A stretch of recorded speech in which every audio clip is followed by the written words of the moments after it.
स्वागत आपका मेरे अजीत छात्र छात्राओं। सूरदास द्वारा रचित सुरसागर के इस अपनी पाठ्य पुस्तक में संकलित पद नामक शीर्षक से अवतरित इस पद में गोपियां उद्धव से उनके ज्ञान पर कटाक्ष कर रही हैं। श्री कृष्ण द्वारा भेजे गए उद्धव के संदेश को नकारने के लिए बड़ी सुंदर अभिव्यंजना सूरदास जी ने यहाँ पर करी है। गोपियां उद्धव से कहती हैं, हे उद्धव, हमारे मन कोई 10-20 नहीं है, एक ही तो था जो श्याम के संग चला गया। अब आप जो कहते हैं कि हम निर्गुण ब्रह्म की उपासना करें, किसी दूसरे की उपासना करें, इतने मन हमारे पास कहाँ है जो सबको हम लगाते चलें। इसी की सुंदर व्यंजना किस प्रकार सूरदास जी ने करी है, ध्यान दीजिए। उद्धव मन न भये 10-20, उद्धव मन न भये 10-20, उद्धव मन न भये 10-20, एक हो तो सो गयो श्याम संग को अवराधेस, उद्धव मन न भये 10-20, इंद्र से तिल भय के 100 बिन, जो देही बिन शीस, जो देही बिन शीस, इंद्र से तिल भय के 100 बिन, जो देही बिन शीस, उद्धव मन न भये 10-20, आशा लागी रहत तन श्वासा, जीवहि कोटि बरीस, उद्धव मन न भये 10-20, उद्धव मन न भये 10-20, उद्धव मन न भये 10-20, उद्धव मन न भये 10-20, तुम तो सखा श्याम सुंदर के सकल जोग के ईश, उद्धव मन न भये 10-20, सुर हमारे नंद नंदन बिनु और नहीं जगदीश, उद्धव मन न भये 10-20। बच्चों, शब्दार्थ की तरफ हम ध्यान दिलाएंगे आपको। हो तो मने हुआ करता था और राधे मने आराधना, इस मने निर्गुण ब्रह्म, जिसका न कोई रंग है न रूप है, निर्गुण, न कोई स्वाद है न कोई आकृति है, निराकार है। इसी का संदेश लेकर के आए हैं उद्धव ग्वाल बालाओं से, जबकि ग्वाला बालाओं के समक्ष एक सुंदर कृष्ण है, स्वाद से युक्त है, रंग से युक्त है। तो आप सोच सकते हैं कि जिसके पास सुंदर आकृति है, जो रसों से भरा हुआ है, उसको त्याग करके हम रसहीन को कैसे पसंद करें। ग्वालबाला यही तो कहना चाहती हैं, कहती हैं इस प्रसंग में कि उद्धव मने उद्धव, मन मने मन, 9 मने नहीं, भय मने होना, 10 मने 10, 20 मने 20, एक मने एक हो तो मने अभी बताया हुआ करता था यह है, और श्याम मने श्याम, संग मने साथ, और राधे मने आराधना करना। इस मने निर्गुण ब्रह्म, देही मने शरीरदारी, वरिष्ठ मने वर्ष, सखा मने मित्र, जोग के इस मने जोग के ज्ञाता, मिलन कराने में निपुण, योग का ज्ञान लेकर के आए थे उद्धव।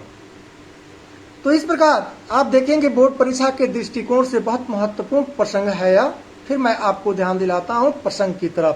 प्रस्तुत पद भ्रमर गीत प्रसंग का एक सरस अंश है। श्री कृष्ण की मथुरा चले जाने पर गोपियां अत्यधिक व्याकुल हैं। उद्धव जी गोपियों को योग का संदेश देने मथुरा से गोकुल आए हुए हैं। श्री कृष्ण द्वारा भेजे जाने पर गोपियां योग की शिक्षा ग्रहण करने में अपने को असमर्थ बताती हैं और अपनी मनोव्यथा को उद्धव के समक्ष व्यक्त करते हुए कहती हैं कि उद्धव मन न भये 10-20, उद्धव मन न भये 10-20, एक हो तो सो गयो श्याम संग को अवराधेस, को अवराधेस। अर्थात गोपियां उद्धव से कहती हैं, हे उद्धव, हमारे मन 10-20 नहीं है, सभी की तरह हमारे पास भी एक ही मन है और वह श्री कृष्ण के साथ चला गया है। अतः हम मन के बिना तुम्हारे बताए गए निर्गुण ब्रह्म की आराधना कैसे करें? तुम्हारे बताए ज्ञान को हम कैसे प्राप्त करें जब दूसरा कोई मन नहीं है तो? इस प्रकार गोपियां आगे कहती हैं कि इंद्र शिथिल भय के सो बिन जो देहि बिन शीस, जे देहि बिन शीस। हमारी इंद्रियां केशव के बिना, हमारी इंद्रियां केशव के बिना क्या हो गई है? निष्क्रिय हो गई है, शिथिल हो गई हैं। और हमारी दशा ठीक वैसे ही है जैसे किसी प्राणी का बिना सिर के हो जाता है, बिना सिर के हो जाता है।